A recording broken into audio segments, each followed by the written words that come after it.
whole life flashed before me. So You remember me? Good for us to hear. Hit the table there. Yeah, we got liability issues already.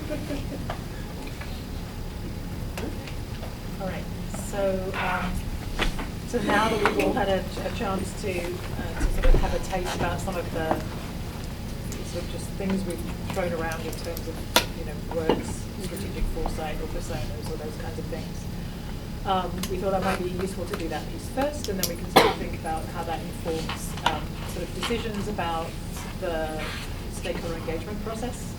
And I think, a number of things can happen.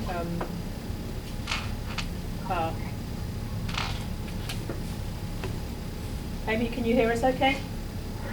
Not great, but I'll hang in there. Okay. Feel free to, tell us to, I'll try and speak up a bit more, and feel free to tell us to do that if we sort of tail off a bit. Okay, thanks, Fiona. So we've got, I guess, 3 different options to sort of walk through that we can sort of discuss together, and what sort of things again feel like concerns in those, or what might be good things, and then how do we sort of think about what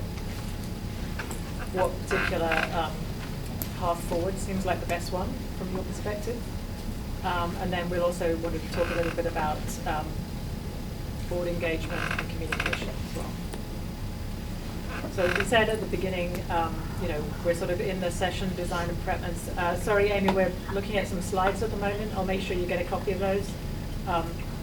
Although you might not want to look at them afterwards, but just so you have them. So we're in the design and prep stage right now, and sort of the discussion is really focused on what do we want that stakeholder engagement process to look like. As we've heard, obviously, we're very committed to doing a very participatory process, and we've heard a lot from each of you about how important it is to bring the community in some really important and authentic ways. So I think right now we just want to talk through what might that look like and what's the best way to do that. Okay, so this was one scenario which, I'm sorry we don't have a diagram. Well, they as an attachment, you they have have the a table thing. on Great. the attachment Great. email and stuff you sent out. Okay, Yeah. excellent. So at least you have that, some kind of visual. So when we talk about the guiding coalition, and that's something that we've, I think, mentioned in our proposal, it's a group of somewhere between 70 to 90 people who sort of are drawn broadly from across the community. So they represent lots of different people, lots of different groups. So that's that group. So that would be a model where in that in the guiding coalition you get a variety of people who work together. So you get diversity and interaction around that diversity, that you can sort of guarantee the diversity of interaction in that sense. And then, so this model sort of starts with a guiding coalition, which would take people into the future in a more extensive way than we did today. Might include a panel of speakers, might include some imagery and visualization, and then sort of thinking about trends. So some sort of real trend research pieces brought in as well. So we can think about what are the trends in education broadly, what are the kinds of things that are shaping Portland. We did a little bit of looking at that for the mini version we did earlier, thinking about the demographic changes, and then thinking about how those might change in the future. And then that group would then create some very draft, obviously, but draft graduate and educator and potentially other adult portraits. We talked about that cadre of other adults who surround students. Coming out of that session, then those sessions would be brought out to community engagement sessions, sort of much bigger community meetings, and maybe targeted community meetings for certain groups. That's to be decided how you think that works best. As well as digital asynchronous input. Yeah. So one of the things we wanted to, we've also discussed with you is what's the right channel, what's the right digital channel so that people can sort of follow along with the work and that they can make meaningful comment or meaningful input in a digital way. For people who can't actually get to meetings physically, either because they work the wrong hours or they have too many, other sort of responsibilities at home. Whatever else. Yeah. Or they just choose not to. They prefer to do a digital input, all of the above, right? Yeah. Yeah. So Guiding Coalition community engagement to both look at what came out of the Guiding Coalition, but also to give some real input around the same questions that were the prompts in the Guiding Coalition. Some learning journeys, we talked about those earlier as well, so essentially 2 physical learning journeys to different places that are already doing things that you might be interested in looking at. And also, again, a virtual learning journey with a sort of collection of different interesting film clips and sites for people to visit, so that people, again, can have a sense of that, of, what are the things that might be happening in the future and starting out right now without actually having to go on a trip. That information would then come back to a second Guiding Coalition, at which there would be discussion of the learning from the learning journeys, and then also some discussion on system shifts. So one of the ways we're thinking about this is we think about the people first in the first set of meetings, because the people and students particularly are the sort of key piece of this, and then the system needs to change to follow what we want to be true for the people in the system. So then there's a second round of community engagement sessions. And then coming out of that, a board, SLT, core team work session to really sort of start to look at, we would do some pre-synthesize, so you don't have a million post-its to look through, but some, unless you want to, in which case we're open to doing that with you. But yeah, so then, essentially something like the group we had tonight, we'd then start to sort of really dig in and think about how do we distill what's in this input. And then that would go back out to the Guiding Coalition 3 to sort of then give some input back on that, and then a community installation, which would also be like we've said before, kind of like an art exhibit or a science fair, to give opportunity for the broad public to, again, give some sort of put their fingerprints on the final products before it goes into that sort of writing and refining. So that is something I think we've discussed a little bit before, but that's the kind of the one possible scenario. Do you want us to jump in or by comment, or do you want to get through all the scenarios? I'm thinking I might go through all of them and then, unless it's a question for clarification, which I fully expect at this time of night. So, okay, so I'll go through them all and then I think we can, yeah. Okay, so then the second scenario sort of flips that model. So we have the community engagement sessions first, and then we do some work with the Guiding Coalition. So we have, so we go out to the community first, and again, to be determined who, when, where, size of meeting. Do we do a few really big meetings and then some targeted meetings, or that's all still to be determined. But in those sessions, because we would have, we want to make sure that people get some of the inputs that the Guiding Coalition might have in the earlier version, we would do a version of some of the exercises we had done tonight with the community groups. So it wouldn't be sort of just come and talk, it would be a very sort of structured process in that sense. We're thinking something like the virtual learning journey would be an interesting start. So one of the things we did in one district is there was a sort of 3 to 4 hour window that people came in, and as they came in, sort of naturally, I guess not all at once, sorry. They went into the auditorium first and sort of watched the movie of the future first, and then went out and sort of engaged with some of the question prompts. So you could see that something like the 3 Horizons exercise we did tonight, we could do with a larger group, because we could do a very large group to get people to give inputs, but we wouldn't have the opportunity necessarily to have the same kind of conversation about that you might have in a smaller group, but you could get much more input. So there's a kind of, I think, a breadth-depth trade-off with these 2 options, but it gives the scenario 2 gives the opportunity of saying the community gets to do the first draft of this, and then a Guiding Coalition. I think we're still we're still sort of committed to that idea of having that curated group of people who are diverse and representative working together. Would then take what the community had generated and sort of, again, from their experience, is either add to that or amplify those things, interpret them.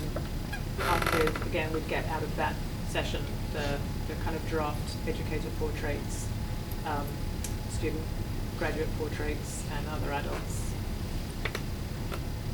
And then again, we would want to go back out to the community, so to share what had happened in the first sessions, the first round of sessions, so that everybody's kind of seeing all of what will eventually be the artifacts that come out of the whole process. Everybody's kind of getting an opportunity to see those as they evolve and are created, in all the sessions. It's nothing comes out at the end as a big surprise.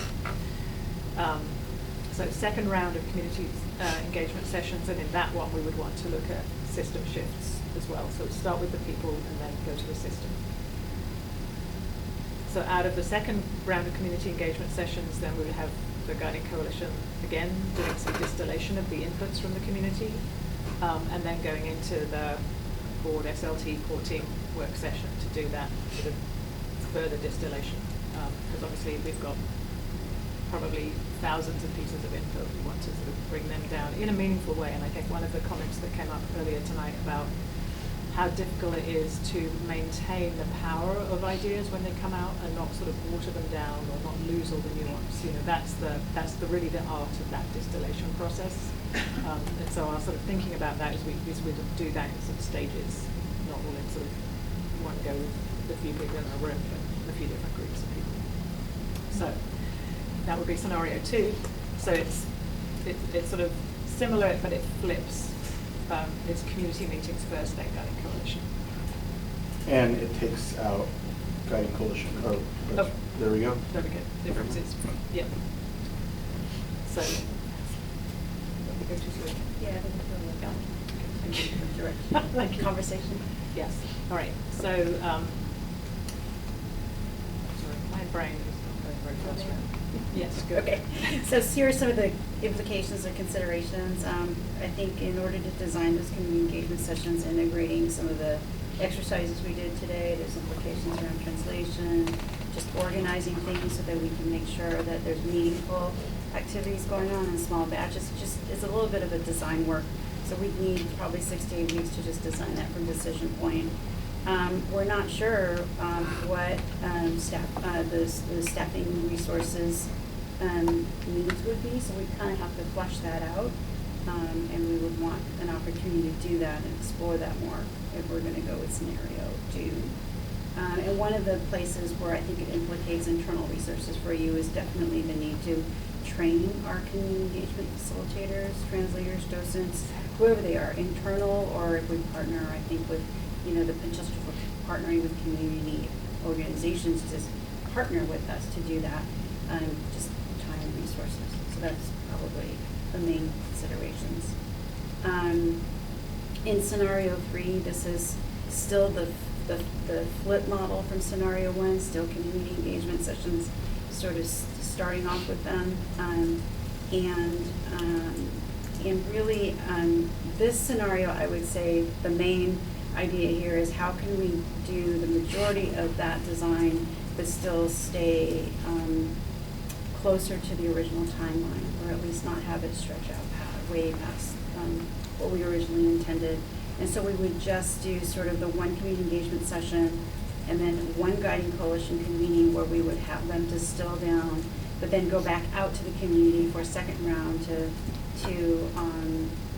further give some input around what came out of there, and go straight into board SLT 14 work session where it gets distilled into sort of the final content. So we take out Guiding Coalition 2 and 3, and then the final installation. The good implication for that is I think we can save some time, potentially, and have less input on time. So those are the 3 scenarios. And we should first just ask what questions you might have for clarification around different scenarios that are happening.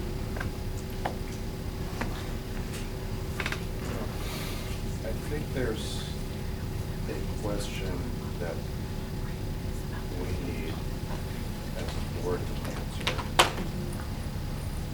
is less in the how we do it and more of what we want in terms of broader outcomes from a process, whatever the particulars are. Because that's where we started to get into the whole breadth depth piece in terms of, I would ask it crudely as how many people do we want to touch and be engaged in this process? And I started out here, and I think you guys were somewhere over here. And I think the board needs to, and to me, that's an outcome of this. To me, one of the outcomes that I want out of this is a really broad outreach that touches a lot of people, reflecting the diversity of our community, and they have a good, it helps build trust and connection with where we're going. See, I see, Scott, all three of these scenarios being able to do that equally. So I agree with you, but I don't think. So I don't know, so my question is to that, the community outreach piece is, what exactly do you mean by that? And that's where I almost have to go get some specifics in terms of, what's your vision of what that looks like? But isn't that though, that's a click down from the community engagement versus which of the scenarios, I mean, I think it's a good question, but I don't see that, in each of these you could have a particular model, going Wadenford or broader, but I don't see that that is impacted by which scenario you choose. I think the way any of these scenarios, you could give that, that's how we designed the community engagement. Yeah, but. I think you're asking a more macro question. Right. Rather than starting there.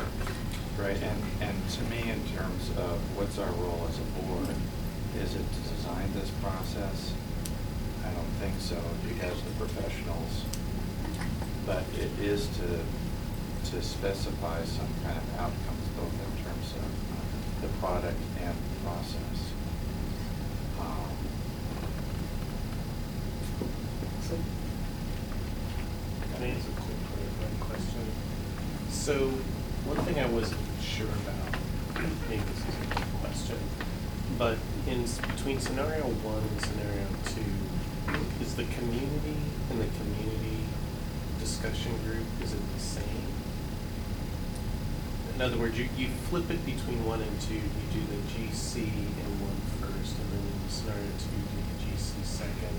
But are the community, is the community, I forget what it's called, the CES? Community engagement session. Yeah, is the community and the community engagement sessions the same communities in scenario 1 and scenario 2? Or is there something Yeah. different about that? I think the answer is yes and to be determined, and this is why. So yes, in terms of the intent to reach a broad group of community is there, whether it's one model or the other.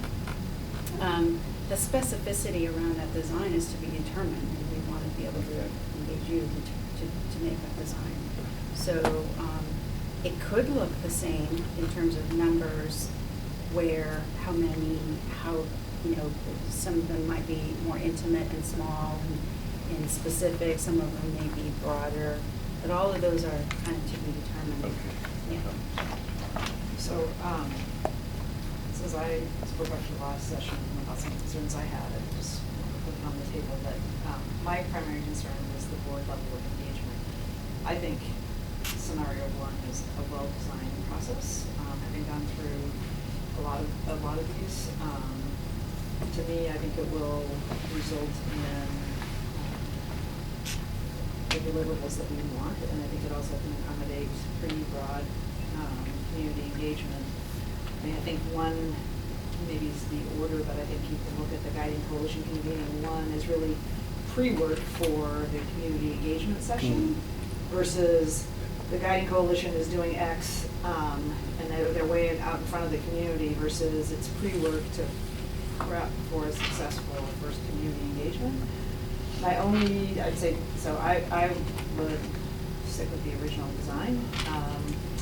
The one thing I would maybe as a addition would be, you know, after each of the community engagement sessions, add sort of a board SLT, sort of a reconciliation and calibration, so you don't get too far to the end and then like, oh, how did we get so disconnected? Versus to have like a check-in after each one of the sessions, just like, are we all in leadership team, all, you know, in agreement that we're heading in the right direction, or do we need to recalibrate? So that would be the only thing that I would add, but I think it's a well-designed process, and I really think, Scott, your question about what we want to get out of it, I think we can get that out of how the specific community engagement sessions are designed. I think we could probably go as deep and as wide as, you know, we wanted to. Well, when I said, you know, when we traced this out a couple of years ago, we narrowed our list down to 40 community meetings, your eyes got real big, and understandably so. So that's where when I say this is part that I want to get specific on in terms of what do we mean by community outreach, so that we get on the same page on that.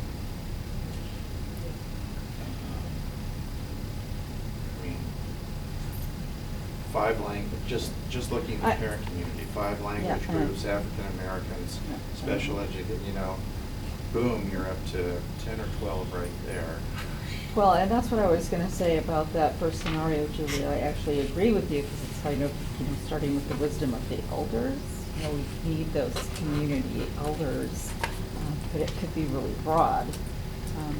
And I don't know, would that be a place to start and get a feel for how it could be divided up and how many visioning or how many community sessions would be needed? I don't have a sense of, I mean, do we have to decide before we start with the guiding coalition group? Or could they help us make those determinations, which seems natural within the broader? I think that's a good question. And that impacts directly, you know, because if the community comes back and says this, you guys go, oh, wow, well, then it's going to take this long. You know, if we're okay being that open-ended. Well, one of the things I think we have to decide, for me, the community informs the discussion, but they're not, like, it's not a democracy where if, you know, 30 of the 40 groups say X, we're going to do what 30 of the 40, but it will certainly, I think, inform the work.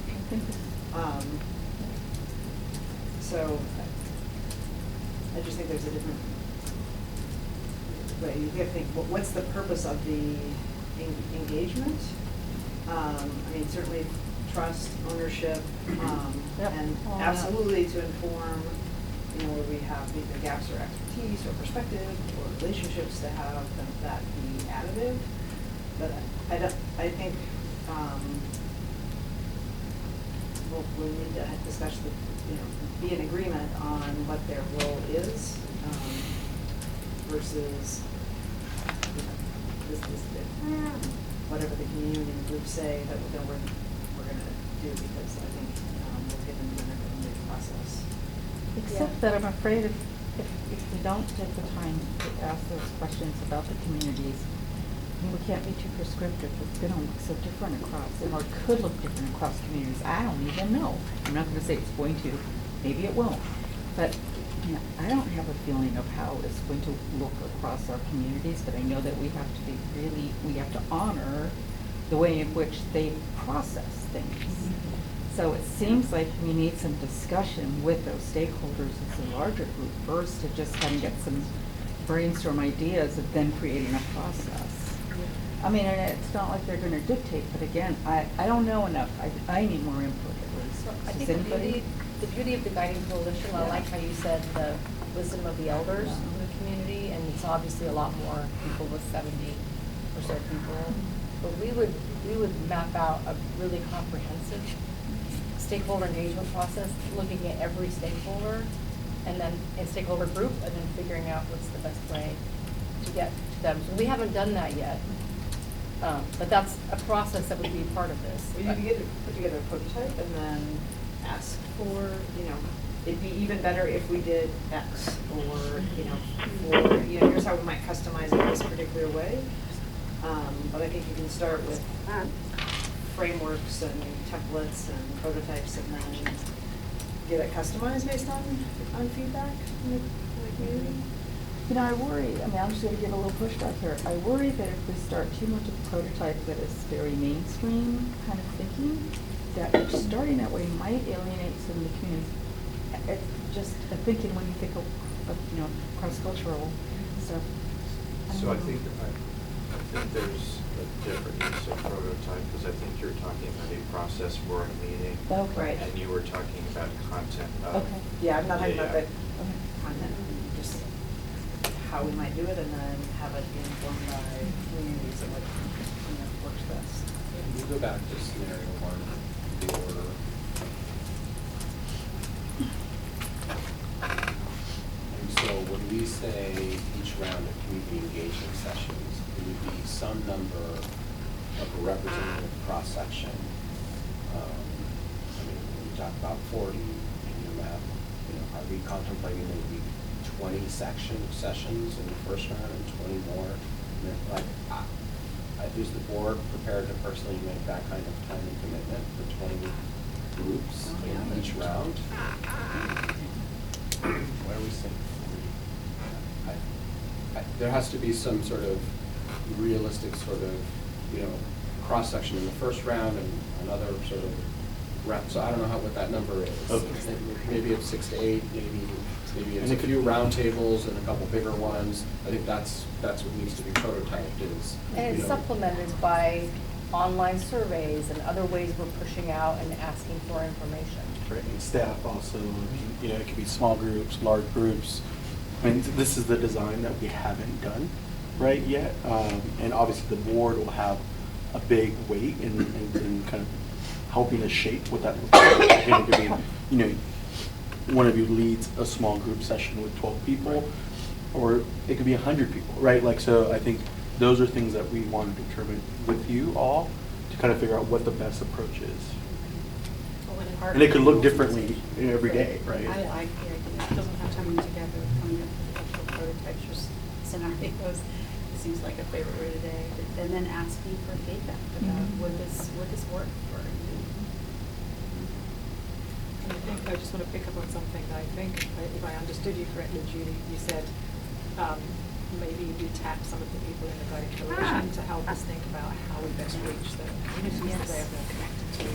And I sort of feel like, well, there's definitely a really interesting both and there, where maybe we have some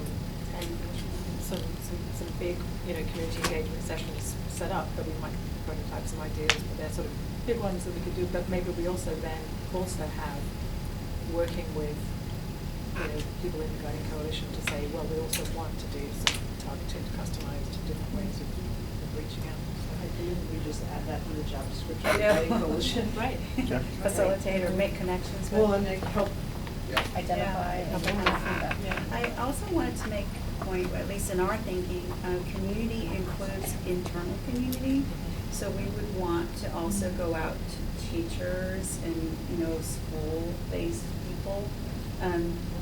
Because we want to get a lot of that voice in as well, so I just don't want to forget. So it's really stakeholder Yeah, sessions, Yeah. right, where you see it's a variety of forums, small community, roundtables, groups of staff, people that are larger settings, that all sort of working towards providing input to a few guiding questions. There's the business community, which has, again, multiple constituencies. There's neighborhood associations, again, which have multiple constituencies that we at least need to, at least need to sample those. And I gotta tell you, you're up to 40 really quick. And I, again, if we want to go that route, then we need to, I think, acknowledge that it's a large number of small meetings, and if you come one, come all, like, you know, we've done, the district has done quadrant meetings in the past. They've done what? A quadrant meeting. You know, Wilson High School, Roosevelt. 5 of them. Yeah, 4 or 5. 5 quadrants. And we know who shows up. It's almost primarily middle and upper class white parents who come to those. And that's good. They should be there. We should sample them. And we need to do a lot of targeted outreach to get to low-income white parents, African American parents. You could do 2 quadrants in the first round, 2 quadrants in the second round, but over the course of the process, you would provide multiple entry points. Some folks might be more interested in the topic that comes later, versus some folks might want to be in the earlier days. Yeah, that could be one of the, when we're doing that kind of, hey, what's the best way to reach your, and again, not just your community, but your community maybe in multiple ways, because communities aren't necessarily united by our label of them. You know, it can get pretty complex real quick if we're trying to do that job of trust building. So can I be the voice of skepticism here? I do have some concerns about kind of giving pride of place to the guiding coalition. And that's mostly because I have some assumptions about who's going to be in that guiding coalition. And there may be some elders who have actual connections with real people. But my suspicion is a lot of them are not going to have connections with real people. You know, they're going to be the leadership types who I disparagingly call masters of the universe, who, you know, I wonder, do I want to give the group that I imagine is going to be there, the authority to craft a vision for everybody else, when frankly my guess is many of the people who will be in that room don't send their kids to public school. So can't we have a different vision? We get to pick the people there. It's so, like, exactly, have a different vision. Okay, You're an insider now. I'm just saying, I'm just saying. You gotta have control We are over the that. district. Yeah, but I mean, you know, I'm not so much feeling the flush of power. This is something that I would like to push back on. I do hear talking about these community engagement sessions as being at different points, reaching out to different people. From what I've seen tonight, I think that would be a mistake. I think we're going to need repetition with the same people, because this discussion is way too abstract.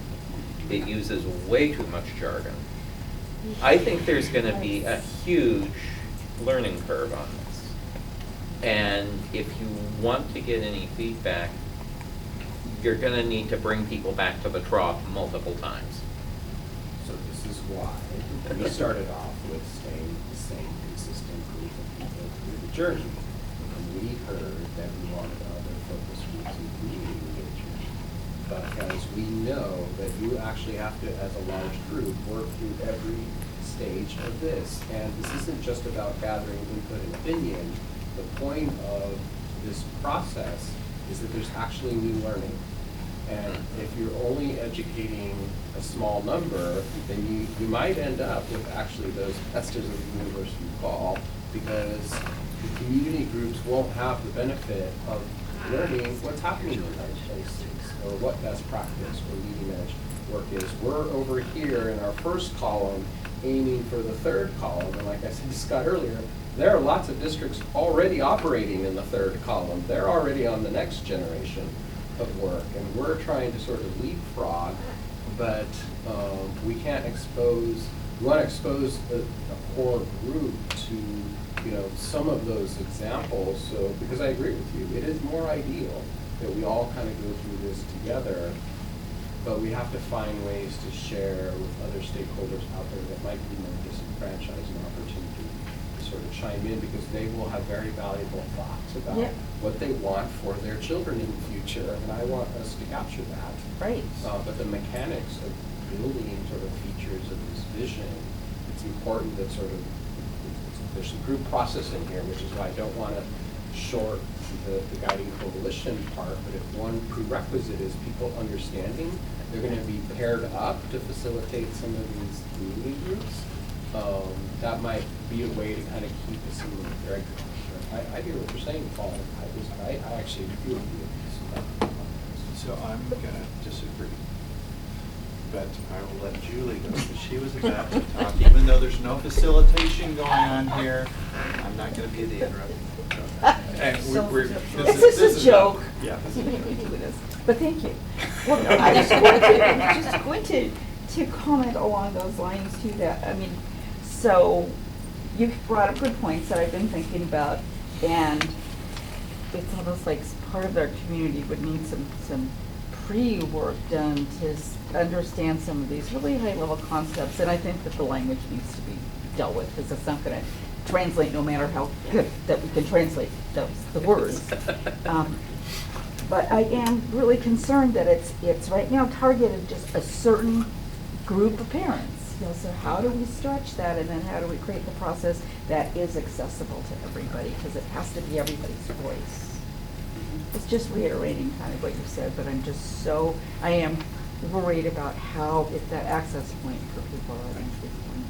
When again, to Director Bermendorf's point, you all get to decide and have input in who's sitting on that 90-person core team, right? So we want to make sure, as an example, that we have parents who are migrant workers, right? And that's a big constituency, right? Or and that we have a process. And then we process, right? And then we orient them, right, to what they're walking into, right? Because as you pointed out, I mean, a migrant parent might be like overwhelmed even with 90 people, right? So how do we orient them? And so that's the responsibility of this team here with the core team, with the SLT, to really orient every single one of those 90 people to a space where they're going to be contributing along the entire way.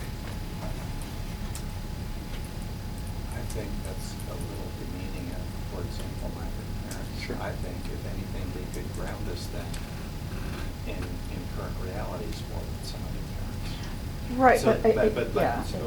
So my experience is, okay, and Amy, are you still there? Mike and Rita, the Lucky Lab group that we had of 40 people, were they diverse group? No. But they could have banged out the San Francisco vision in 45 minutes. Okay, what's in the vision document? What's the Lucky Lab? That's a long And story. why are we where we're at then? Because there were only 40. No one listened to us. There were only 40, Um, apparently. Because I wasn't there. Yeah. I agree. Bingo!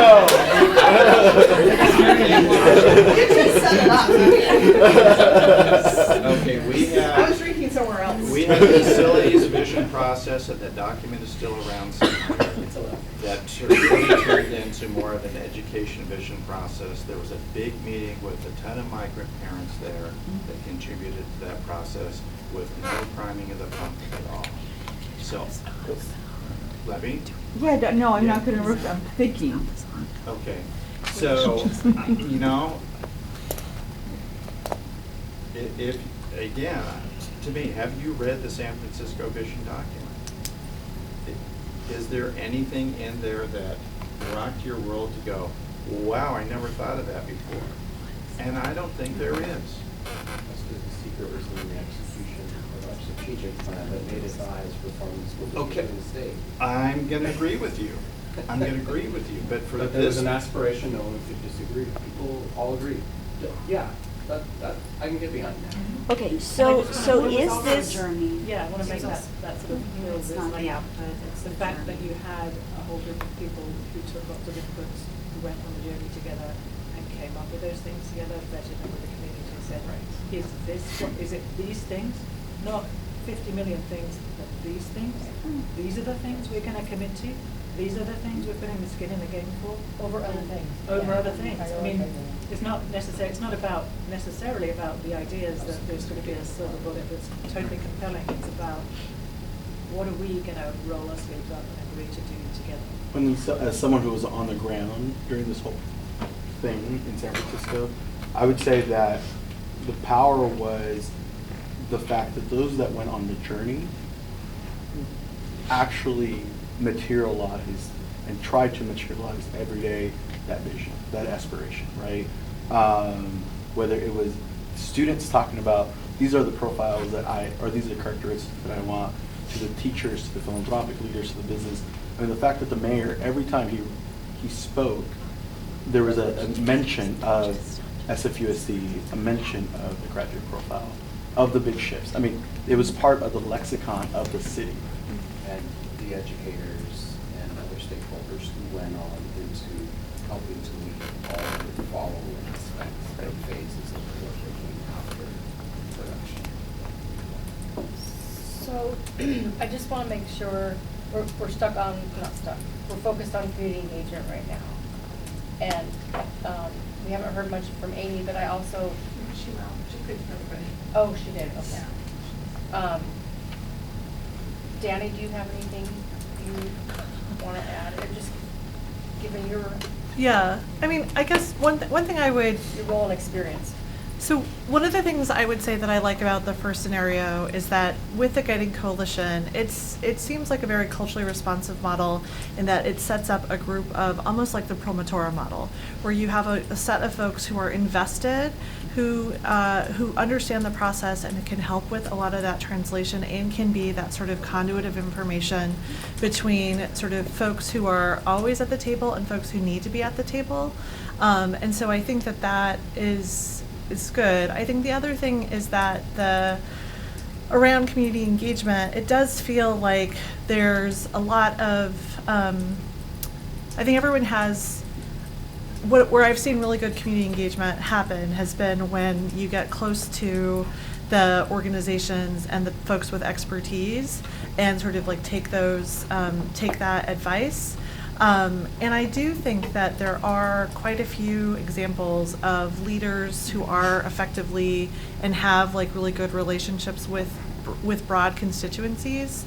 And I think it's a matter of getting that good advice and sort of bringing that into the process, which everything that that we've been talking about, the core team has been about getting that piece there. And I think that, the biggest challenge is going to be sort of thinking about how do you sustain engagement and develop those relationships, and having that guiding coalition as a body of folks who are invested for more than just the one community engagement meeting. I think it's could be a way to catalyze more involved and deeper relationships with the stakeholder process moving forward. Because they're, by virtue of committing to be on the Guiding Coalition and being in it for the long haul, you do have a level of engagement that hopefully can spark continued engagement.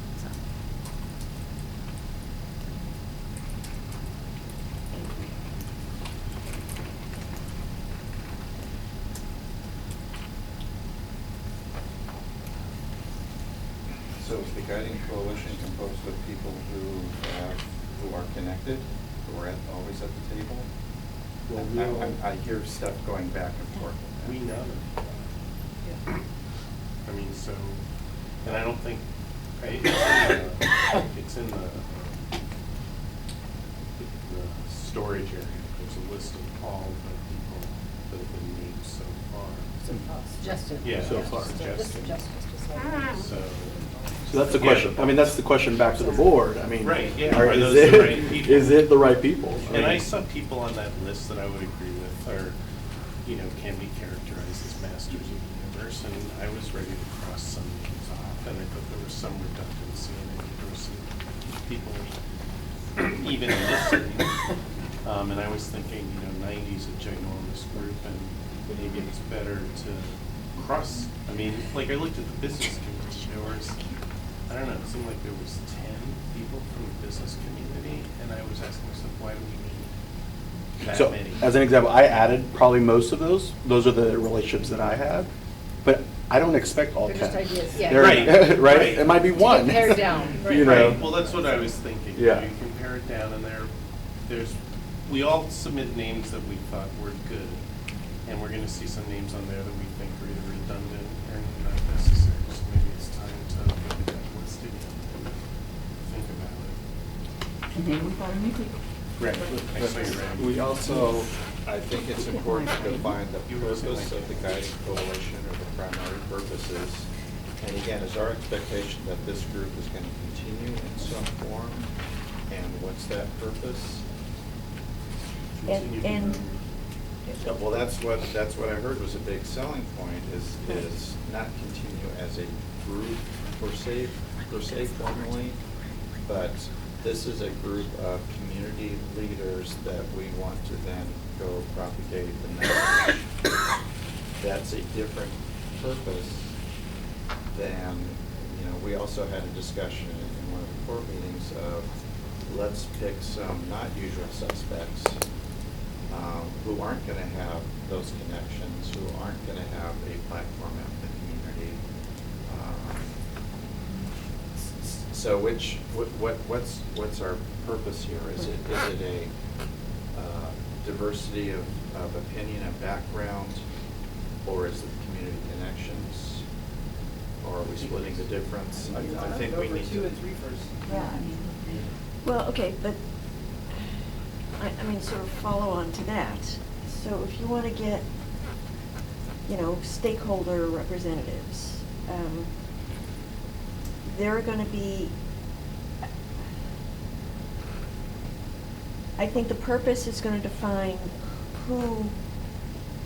what level of person among those stakeholders we want to have sitting in the guiding coalition.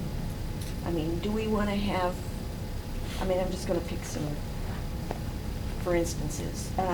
Do we want to have the mayor there, or are we okay with having the mayor's assistant? Do we want the chair of the county commission, or do we want one of the, wannabes, one of the others? Sorry, one of the other commissioners. Do we want the director of health share, the CCO, or do we want, some kind of mid-level person? The director's going to have a very different perspective than the mid-level person, and a director's going to have a whole lot more juice than a mid-level person, but I just need some help figuring out who's going to be on the guiding coalition and what we're going to ask them. Well, that's. I think that's one why of the job things that the- description is important, Yeah. because, if you say it's gonna be 3 two-day sessions, I'm sure the mayor's gonna say, I'm not gonna do that, I'd like to send my chief of staff, and then we decide, do we want the chief of staff or not? But I think we should start with, what is it that we want, and then that will partly dictate whether you want somebody at a high level. You Okay, want a so- leader, you want a thinker, you're gonna be getting a variety of, I think, different traits in different people, and it's finding the right mix there, but you don't wanna pick all leaders, or all followers, or all just contributors. Theoretically, you wanna get this, a mix of levels. I thought tonight worked well, because just even among a small group, you had diversity of experiences, and when I looked at this, there was a lot of, that was a great idea, or thought of that, or those other 5 people thought the same thing.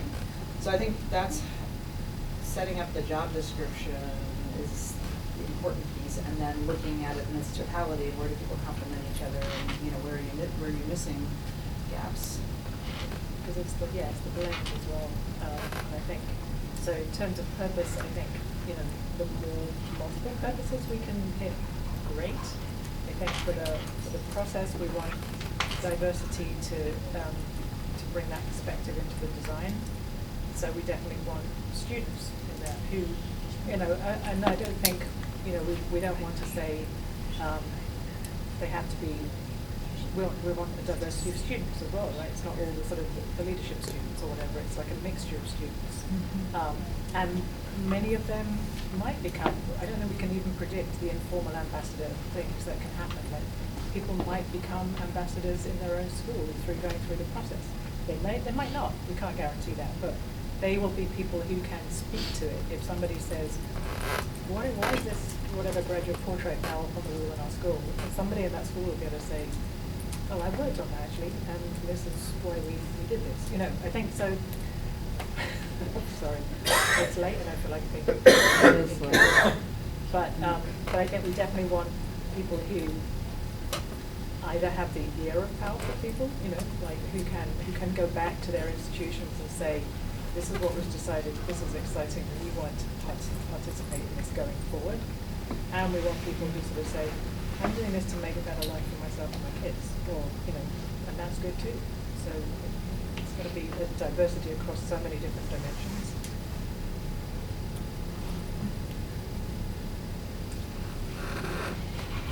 Do you think you have what you need? I know. I'm thinking. We would like definitely direction on which scenario. Oh, my Matt's going to hang out soon. And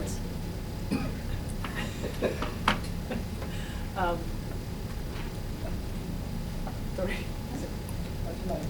Yeah, my. Oh, I see. Yes. So yeah.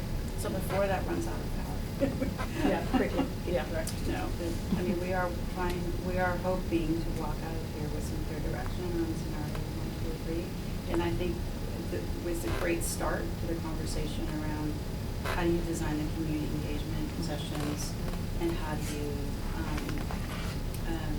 invite this diverse cadre of people to the guiding coalition.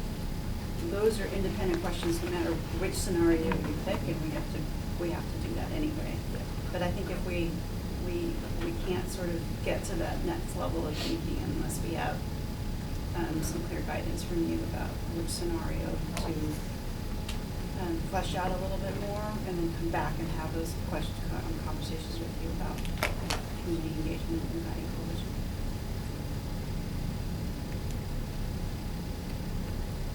I'm for scenario number 1 because I think it is the clearest path to get us to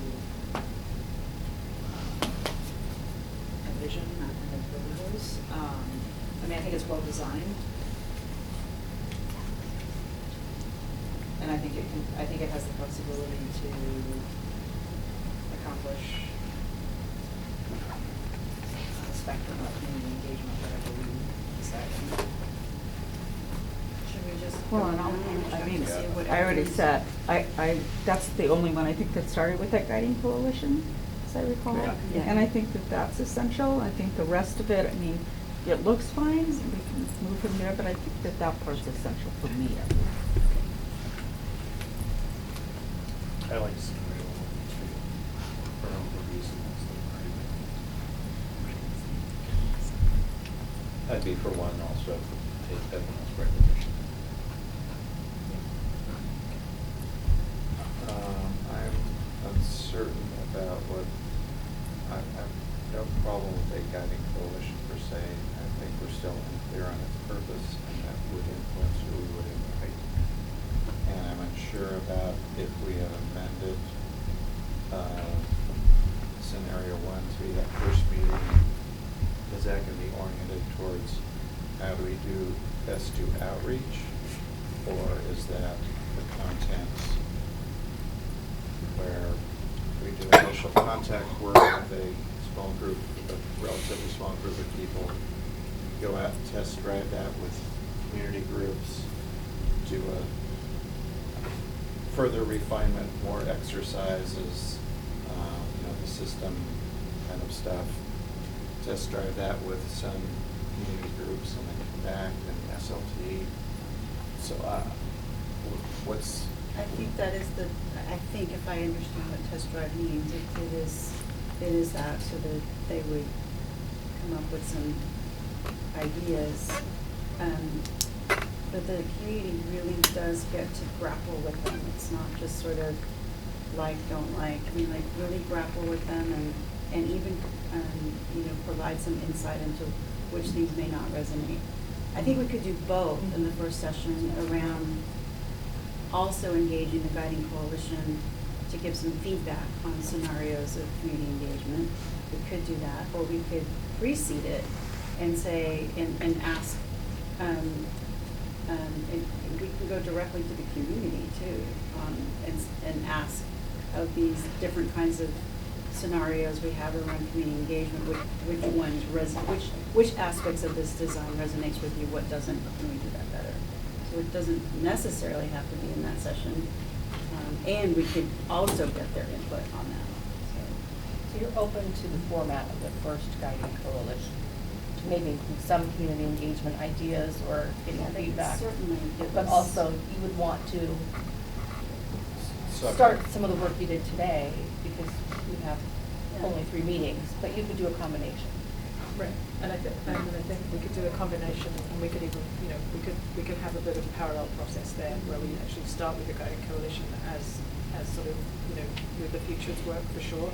We could definitely have some time, but I think if we're thinking ahead about who's in that guiding coalition, we're going to want to invite them early, before the first meeting, and sort of build some relationship. And I think we could start those conversations with people who then you think are the people who have relationships with the communities who don't often get represented. We could start those conversations before the meeting and give them a parallel. Well, I think there needs to be 2 tracks along that. And one is the established organizations, and the other is how we connect with people who aren't affiliated with the established organizations. Those are 2 different strategies that are competing both. Yeah. Okay. So, Chairman, you want to weigh in on scenarios? I mean, I'm okay with scenario 1. Just, I still harbor some concerns about it. Let's make sure that we curate that group so that most of the concerns are relieved. So how is that going to be decided? Right. So that's, I guess it wasn't on the agenda for tonight, but I think it's sort of a critical case of this. If we are agreed that scenario 1 is the one we're going ahead with, which it sounds like that's the will of the table, then so one option we had was to kind of start creating a long list, and then I think we have to determine some criteria for whittling that down, right? So we know we want diversity, but we want a lot of different kinds of diversity, right? We want some age diversity. I think it's always quite compelling to have at least one student at a table, and we definitely want socioeconomic and ethnic diversity, language diversity, educational experience diversity potentially. So we want to sort of determine, I think, so that anyway, to not get into the details of that too much, how we might do that is kind of really connects to how we all are going to work going forward. We have this incomplete list that's still pretty big right now, that still needs probably more input, but what are some thoughts you all have about how do we get to that point where what do we still need to do? Well, I think we should all look at the list, and I think it should go bigger before it gets smaller. Yeah. Oh, it's okay. Who's going to make the final decision on the list? Is that something board members want to weigh in on? Well, I think there could be like a recommendation. I mean, you could come back and say a recommendation with the, like, yeah, that's 95% there. Right. So one thing, again, when we look at the guiding coalition list, we will not delete any names, and we will potentially, as a staff, can present, one option that the board can, say yes, no, add this, so I think that's part of this next conversation, which is about, about communication and engagement of the board, et cetera. So I Is heard there- a few essentials, clearly define the purpose of the guiding coalition. Its primary purpose is to lend a cross-section of thoughtful input into sort of deliverable or aiming. The other is the specific member's role or job description for this task. Third, that the board will decide the right level and mix in that guiding coalition. Hopefully, we had 23 people participating tonight. At 2-3 times this size, you can see how it becomes unwieldy. So what's the right size? What's the right mix of people? Knowing that there will be the other forms to engage folks as well. Yeah, I'm just curious, how did we ever get to the 90? Well, there's that list of 5 students, 5 parents. So is that how it started from a slots Yeah. perspective? Yeah, I think we actually grew it from an original thinking of a smaller number. It was originally 70. Yeah, and then it just. And it was continued. 80. So It's your still a previous, lot. your previous work had 70, you've done Wow. 70. I mean, I'm just roughly thinking like 3 times the number of people tonight would Yeah. be, to me, almost like that'd be hard to manage. That's About probably at 10 the tables maximum. of 6 seems like a lot, Yeah. right? That probably seems like the max. And at each table you want a student. So once you start to think about it that way. So I think, ideally, some kind of 7, 8, 9 Business guys. at a table. I'm okay with that. And, part of our thinking is that we work with the core team so that we have table facilitators. Obviously, we didn't have table facilitators tonight because it was a small group, but we would obviously, with a large group, we have table facilitators. So, I also heard maybe go broad first before we start to whittle down, and then open to a staff recommendation, and I think it's important that recommendation has a why. Like, why this list, what's the breakdown, how does it fit with the job description and specific nuances, criteria, represents community in these different ways, that kind of thing. So I think for it to have, and this is not, it's been mentioned, but I think it's important to have some contrarians on there. So if this looks like this is the group that's just gonna bless whatever is done, it won't have credibility. So, I mean, productive contrarians. I mean, we have a couple on the board. I mean, myself included. But I think that way you get some external credibility because it's not just, they handpicked the people that are gonna agree with them on things. So that people in the community be like, that's a representative group. I don't right now describe it. I'm not sure if it's a contrarian, but it's. The good thing is you all have a much better sense of the community and the history and who is out there, and we want that kind of a mix that can be productive. So I would suggest how do we best do outreach question get separated from the guiding coalition? Yes.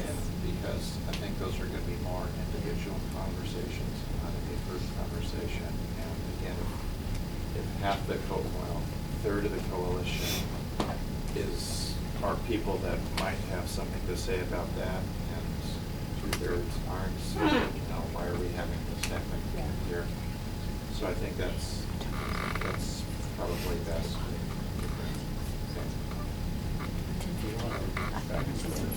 Want to get to the next communications? And voice control. The phone Yep. So I guess the second, so I think we've come to a conclusion with the board around the scenario. The second part of the discussion, I think we can have it pretty rapidly, is what is true of how do we want to engage? How do you, as a board, want to be involved in these conversations? How do you want to be communicated with? So I think those are the two scenarios that we're asking. I mean, did this feel, I think there was a suggestion that Director Rosen last time about using these opportunities to dig a little bit deeper and stuff like this, and I think we should do more of them. And other options, I think we've already gotten to the point where all of you will be definitely invited to the guiding coalitions and be a part of it. So, but as the core team does work, how would you like to be regularly updated? Core team meets every Monday after. So I'll speak just for myself. I think I asked last time that the agendas for the core team go up, just as if there's something that I have a particular interest in that I could ask a question, or I had a question about that I could ask, so that it goes out beforehand. And then the other thing I think would be good is that whatever the report out is, it be the same for the board and the rest of the leadership team, so that we're all getting the same message, so it not be, well, the board's getting one message and then the leadership team getting something else, so there's one message out. And now that Jonathan got me onto Google Docs, I'm not to on. me, I Oh my think. God. Really? You made it? I'm still not. I mean, I think Two email accounts. there's 3 accounts. I don't know what the deal is. There's actually several of them.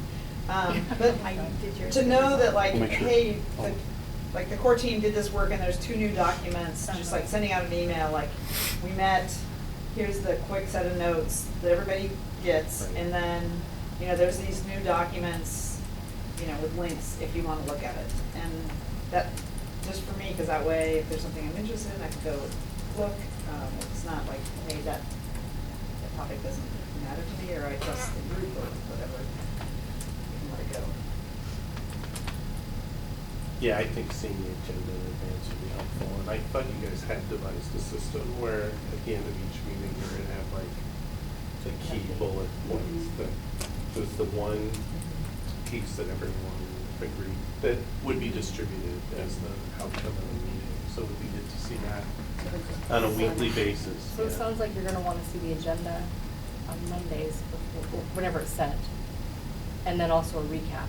Yeah, right. So maybe 2 communications. Whenever it goes out to everybody else, like, just put us on it. So can I ask a clarifying question? So suppose there's something on the agenda for the core team meeting that you're interested in. Are you thinking of going to the core team meeting? No, I would probably call somebody. So the way the core team it got appointed with the board wasn't the rest of the board wasn't involved in it. And it was described as more sort of administrative or logistics or the support team. So to me, my guess is I look at the agenda and like, check, I'm fine with somebody else making this decision. But if I see something that like I feel strongly about, like last time when I looked at it and board members weren't going to be part of the guiding coalition, like I for sure had a point of view. So I'd pick up the phone and call somebody. I didn't come to the core team meeting. I guess I'm just thinking, just as the guiding coalition folks are supposed to be the same group of people throughout, I think it would, having people kind of drop in. I'm not planning on coming, but if you're doing something substantive that I have a point of view on, I feel like I should be able to pick up the phone and call. So I think that's fair. should we come to agreement? I mean, we should identify one person from the core team that board members can provide that input that will then be shared at the core team meeting. It will be recorded in the minutes and then reflected back. So that was Well, so I feel like I kind of need to resign and then ask if you want to appoint me as your representative instead of me just kind of. So right now, I got placed on as your representative, but without your knowledge and permission.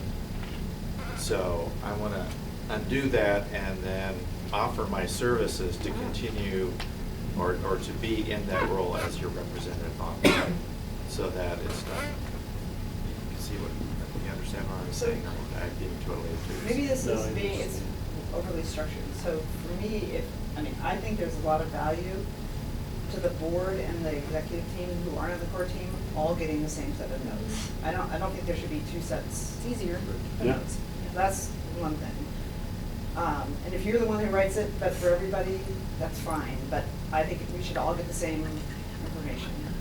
And maybe there's like an over-index on, like, I'm gonna look at the agenda and have like every week a bunch of stuff, because I probably not. So I would just leave it as an informal, like whoever I can get is generally how I go. Well, Roseanne's on the core team, and as our board, hi. Board liaison. It, Give me some more tests. And Roseanne, it I would just say seems like it's Roseanne's- there's a lot of consistency there. Yeah. I don't always attend the core team meetings. I've overlapped a little bit, but I'm gonna try to now. Yeah, so it could be Rita, Scott, Roseanne, I mean, just sort of depending on what it is, like, hey, I'm trying to understand this, or, Well, and I feel, I had questions, so I talked to both of you this weekend.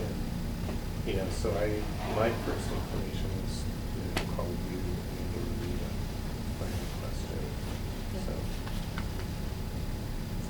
Okay, so let me say it again. Either make me your board rep or make somebody else your board rep. Well, I'm fine with you being the board rep. You've already been to the meetings. you mean being on it, or being the person who's like our liaison? Yeah. So, I'm fine with you being the board rep on the core team representing the board. I just don't think that all the work, like us have, if I have something I want to say to Sonia and Fiona, I want to be able to feel free to send them a note and not have it go through another board member. So, I guess it's a distinction of like what the role is, but the two of you guys sitting in the core team meeting, representing the board, I'm good with that. I just think all the communication between the team is not through one. Well, board. Okay, how about we do this? Any communication that goes to Fiona and Sonia has to be shared with, at minimum, me and Scott. Because we're not gonna be able to represent you guys in our conversations with the core team or the two consultants if we don't know what other board members are saying.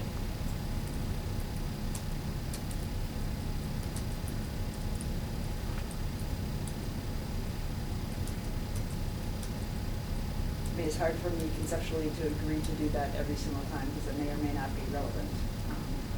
But Well, if it's relevant enough for you to communicate with them, I think it's relevant enough for us to know about it.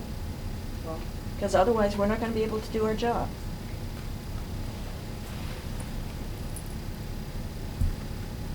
well, this, I guess would have been great to have this discussion before we set out who was gonna be on the team.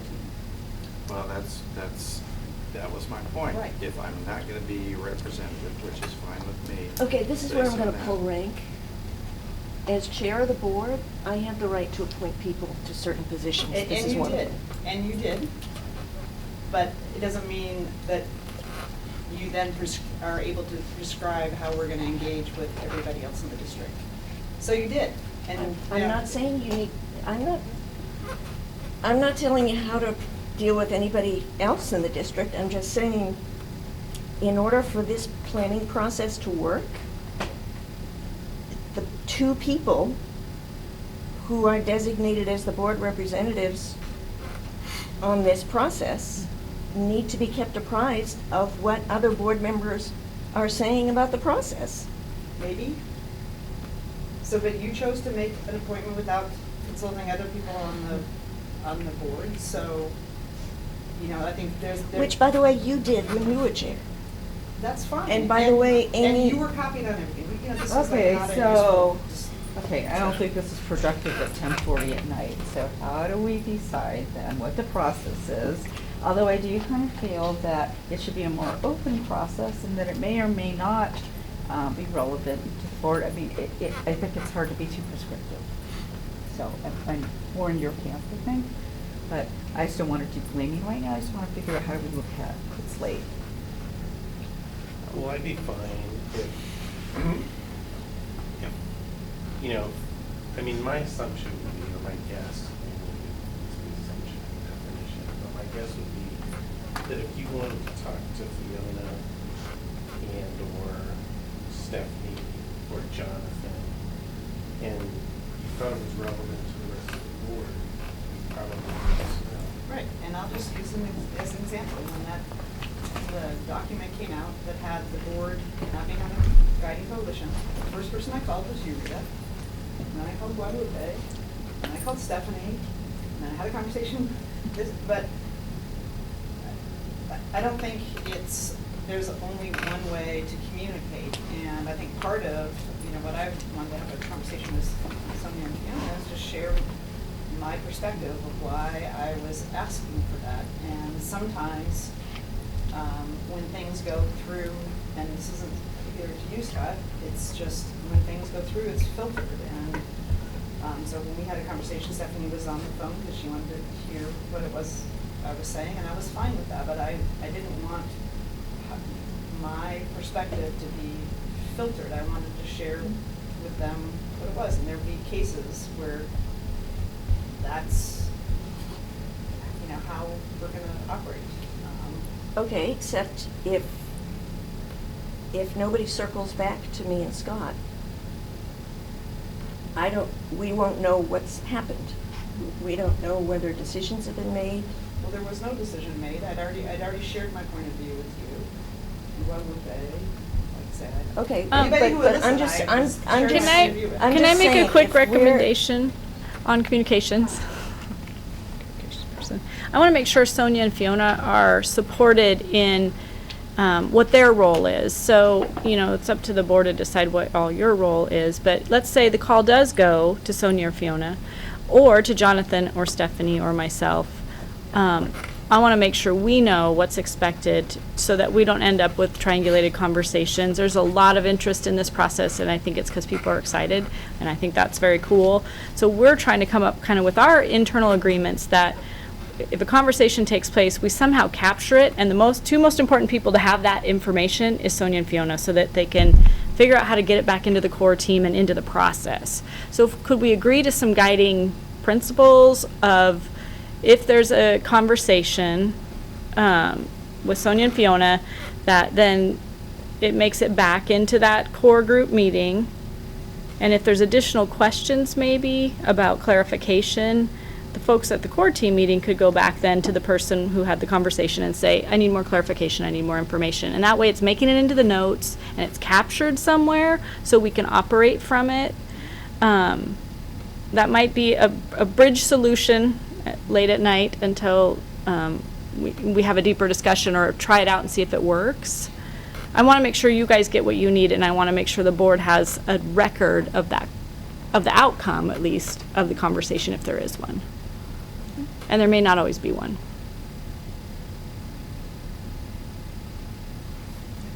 Seems like a good idea. Yep. We can start with that and maybe adjust from there.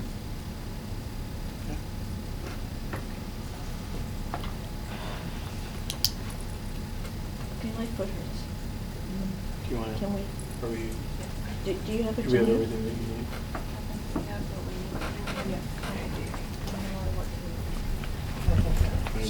So I'm willing to go on with things. I'm not necessarily, I'm not cynical at all, but there are things that I'm worried about.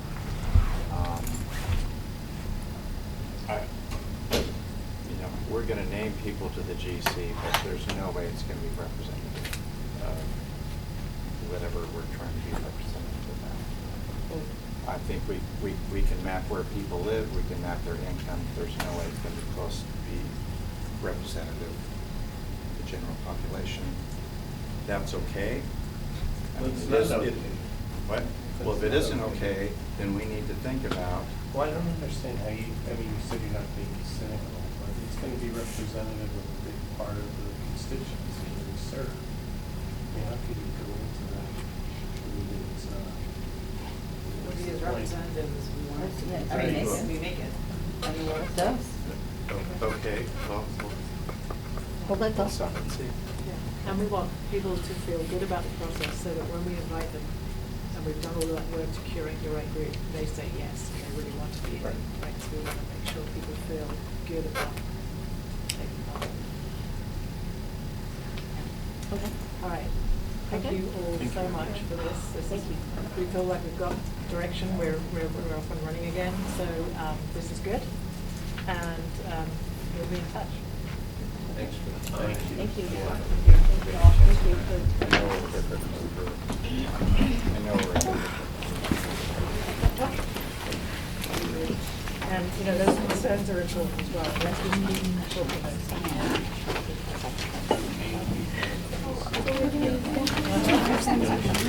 Yeah, no, of course, yeah.